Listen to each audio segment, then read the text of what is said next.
Jaz bi tudi vas, publiko, povabila k kakšnemu vprašanju, kakšnemu komentarju, kakšni misli o filmu, ampak za začetek pa eno vprašanje z moje strani, pa mogoče kot uvodno eno tako malo daljše vprašanje za oba.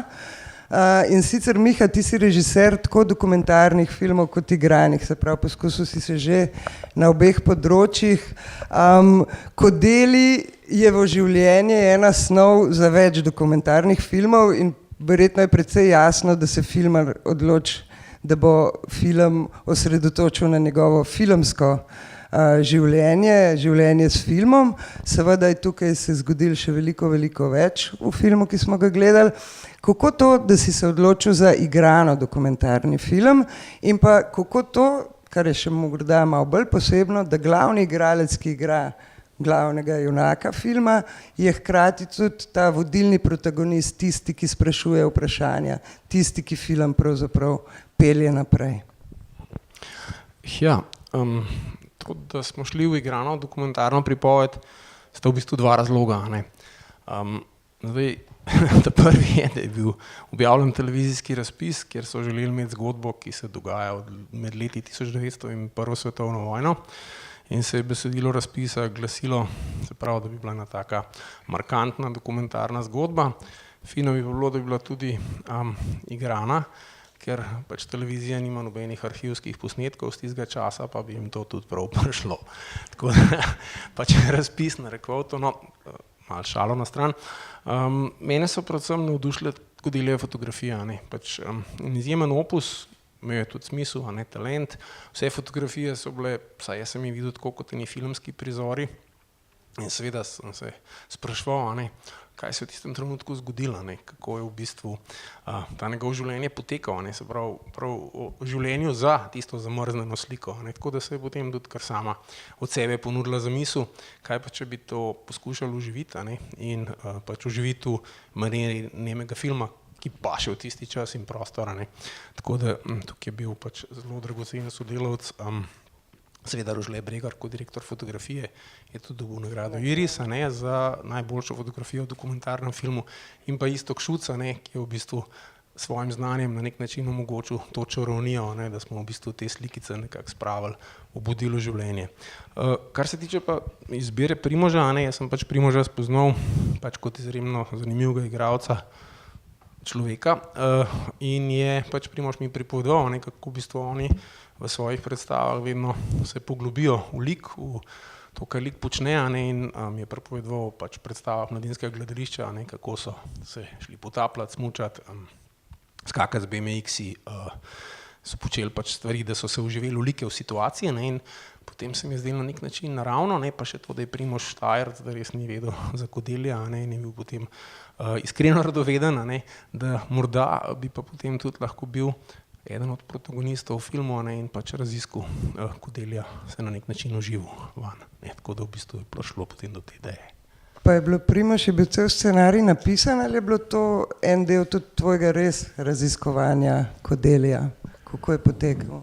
Mislim, scenarij je seveda bil napisan, predvsem te igrane deli, zato ker je pač Miha mogel narediti storyboard iz izbranih fotografij. Vem, da je bil najprej izbor ful večji, mi smo tudi odigrali tudi ta film, ki ga je Kodelj posnel, ki ga žal ni v filmu, bi še najbolj duhovit. Drugače pa seveda ta raziskava je bila na nek način vodena. Pač v meni je pač najtežji del jasno bil del v Togu, ker pač seveda vmes, ker lažje je igrati lik, v tistih delih sem pa pač jaz, in tle smo imeli skozi ta problem, oziroma jaz sem ga imel, Miha me je pa malo miril, da bo se v redu, ker pač tam si pa sam ti, tako da je bilo zelo težko, zdaj kaj je ta format, ali to zdaj Discovery Channel, pa ni, ampak zdaj kako najti tam, tam je bil meni recimo osebno najtežji del, bistvo kako sploh speljati to pred kamero.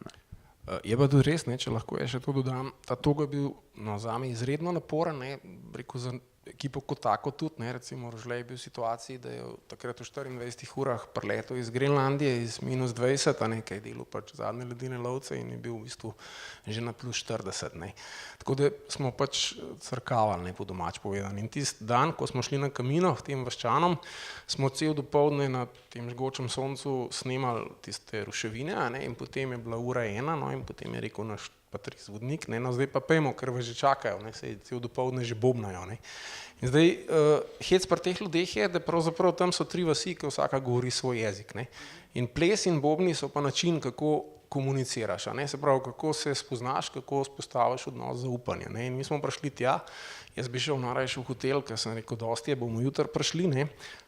No, in Primož je zaplesal z njimi, ne. Tako da, zdaj, če ne bi on imel tega oseb, ne, če ne bi bil plesalec, če se mu to ne bi dal, če ne bi čisto spontano to naredil, jaz ne vem, če bi potem tisto žganje zlivali, če bi v bistvu vzpostavili stik, vzpostavili odnosa, ne, in če bi v bistvu potem tudi te fotografije imele učink, če bi nas tako sprejeli, ne. Jaz mislim, brez Primoža bi mi pač tam snemali, a ne. Tako da v bistvu si bil zelo dragocen.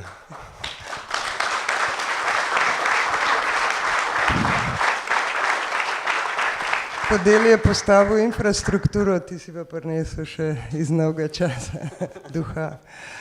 Kakšna ekipa ste pa pravzaprav šli v Togo, kako velika ekipa, kako ste se potem, koliko časa ste bili tam naprimer? Bili smo tam en slab teden, ekipa je bila minimalna, ne, se pravi, Rožle na kameri, Vincent Lawrence, porodil Francoz, nam je super prav prišlo, ker je francoščina jezik v Togu, je bil tonski snemalec Primož in jaz in zraven sta bila še dr. Frelih kot en tak svetovalec in njegova soproga.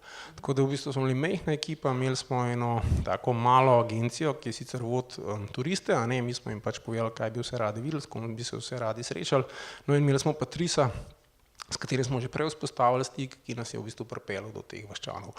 Tako da je bilo vse zelo majhno. Jaz moram reči, da takrat sem se res spraševal, ne, kako je bilo Kodelju, ne, mi smo tam pač dobili tista 3 cepiva, začeli smo jesti tablete proti malariji, je bilo kar naporno, ne, tako vsak dan, rekel si bolj čuden, tudi želodec se potem začne že počasi čuden obnašati, vroče je, vlaga je, ne, in potem si predstavljaš Kodelja, ki je tam pač s tisto ladjo plusem pa tja in tisti džungli naredil, ne vem, nekaj takega, kar bi bilo primerljivo mogoče danes z neko postajo na Luni.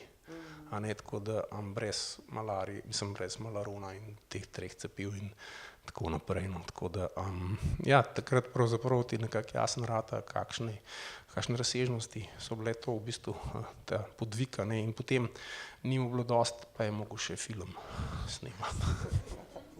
Ja. Bi morda kdo iz publike kaj vprašal, kaj povedal? Potem bi pa jaz vas vprašala o teh igranih delih, ne.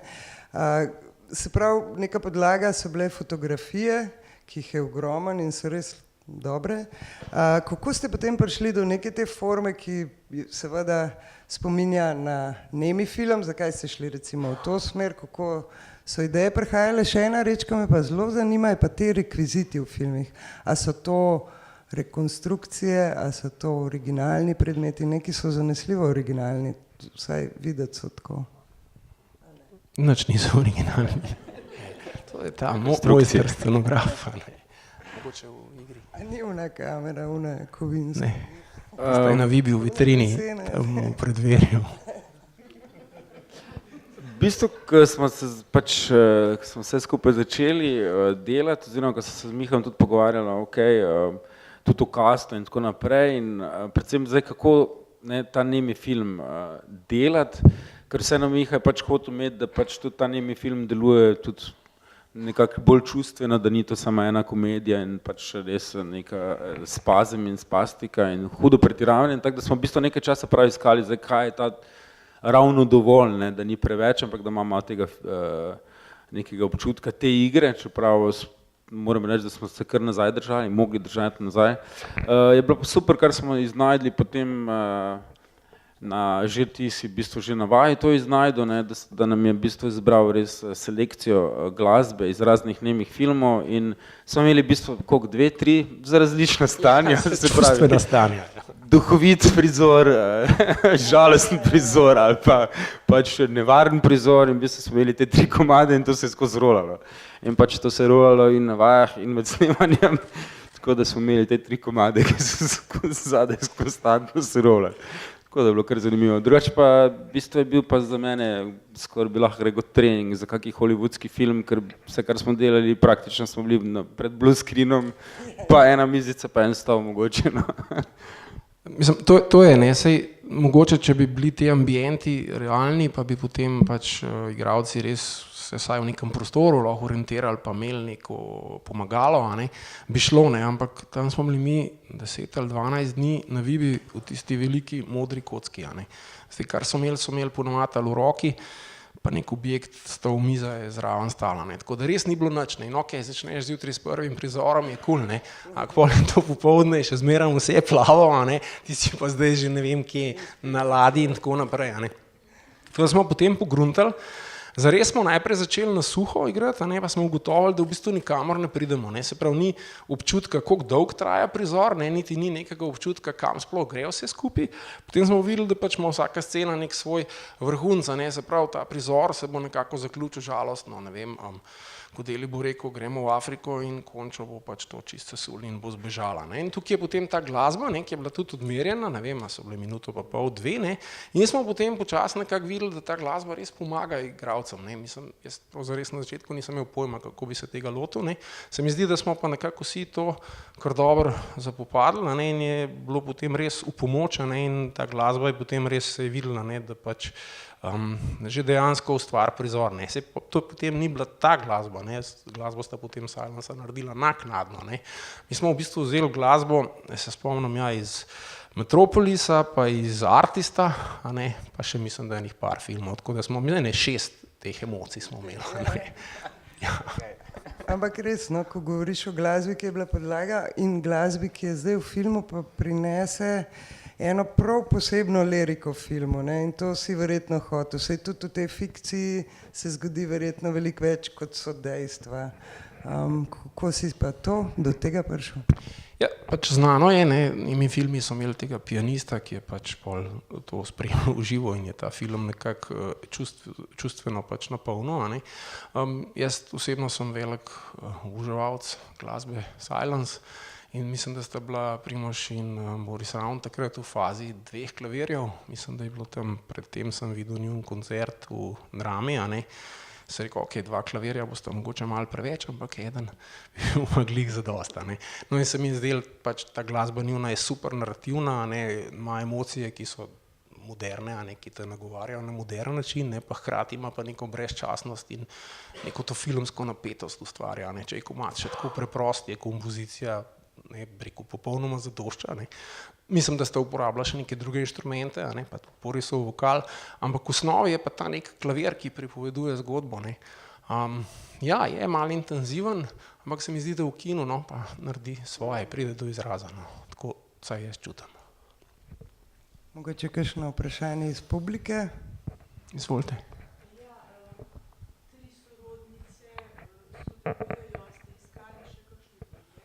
Bom po pravici povedal, pač Kodeljeva tretja žena, jaz niti ne vem, kako je ime, ta družina nima stika z njo, tako da mi tudi oni niso znali pomagati, povedali so samo, da ima potomce v Argentini. In jaz nisem zmogel še ene poti v Argentino, da bi pač še tisto vejo raziskal. Tako da ja, je pa tudi tam, mislim, da je bil 1 ali 2 otroka, no.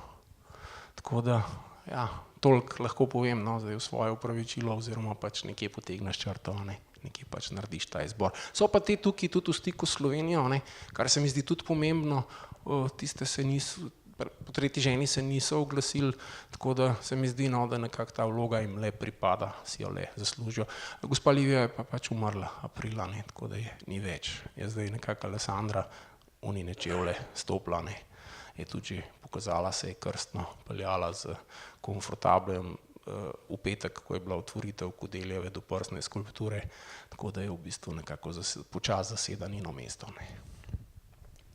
V tem kontekstu sem pa jaz tudi mislila vprašati, namreč gospe in dekleta se tako neverjetno odprejo v tem filmu, tega verjetno nisi pričakoval, ko si pisal scenarij, ali si jih tudi ti mehčal, ali kako ste tako nekako res mislim, zelo intimno, pa zelo tako direktne so.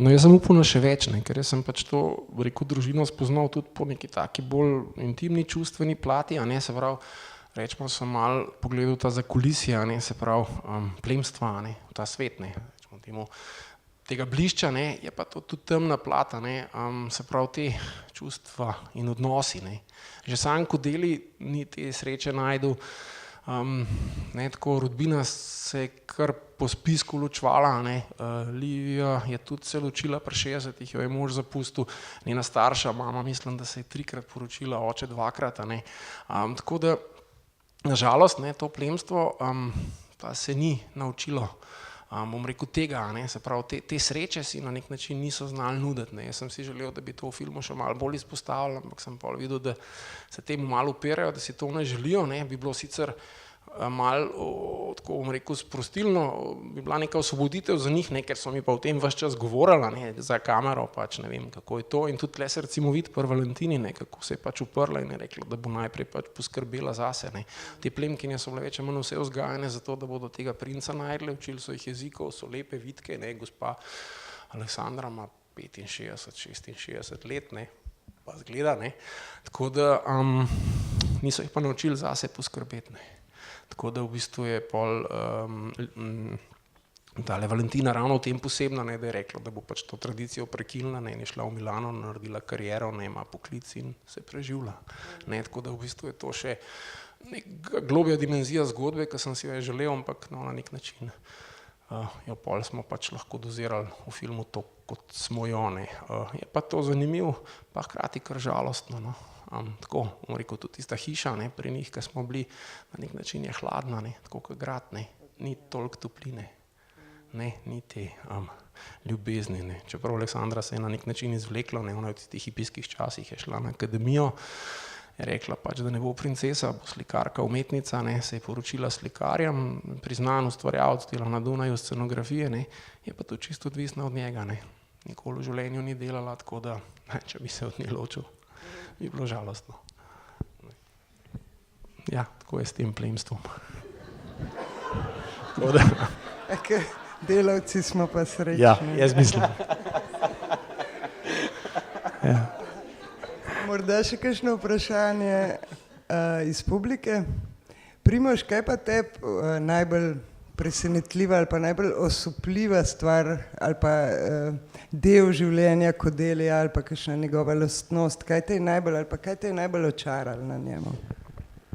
Pa v bistvu najbolj to, da je pač res imel ta nemirni duh, ko rečejo v klubu Kodeli, v bistvu je bil res avanturist na polno, pač jemal je vse z veliko žlico, sej tudi Aleksandra zelo dobro reče, to so lahko počeli moški, to je res, pač ženske so mogli biti doma, pa čuvati otroke, pa vzgajati otroke, Pa scenarije pisati. Pa scenarije pisati, ja, tako, moški so pa lahko pač vandrali naokoli, ampak je res pač, to je ena stvar, moram pač povedati, da pač tudi z tega, ker pač, ne vem, mislim, da tle celo v šoli so v določenih učbenikih bili za ne vem za katero generacijo, so pač vedeli, da je Kodeli pripeljal prvi avto v Ljubljano, recimo mi v Mariboru ne vemo tega in tako da jaz o Kodeliju nisem popolnoma nič vedel. To se je pelil čez Maribor. Ja, ni ostalo v knjigah.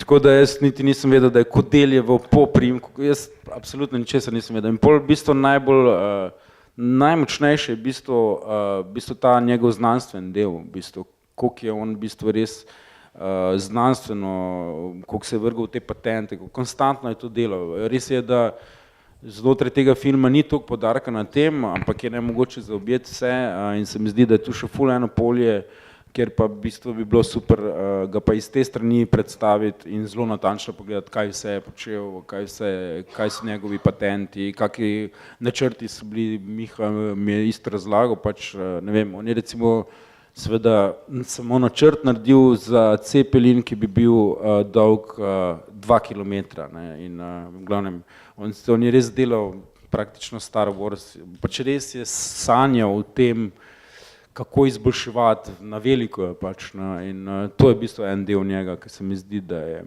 mi najmočnejši. No. Je še to uporabni deli življenja, ne, ki se je vozil z avtom in razvijal avto, tako se mi zdi dobro. Tako, ne, ampak tle je bilo vedno malo uživanja, mislim, v vsaki tej stvari, ne.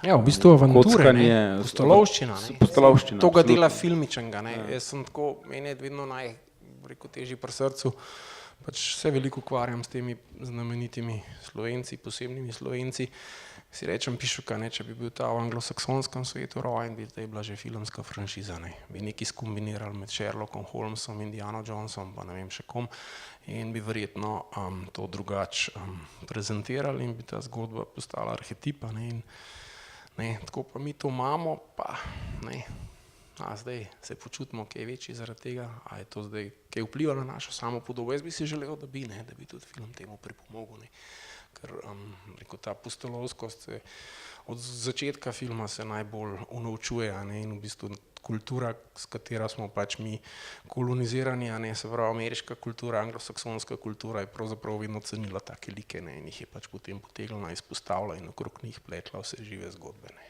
Tako da, in Kodeli pač je en tak, ne, in je naš, ne. A je še kakšno vprašanje iz publike, morda kakšen komentar?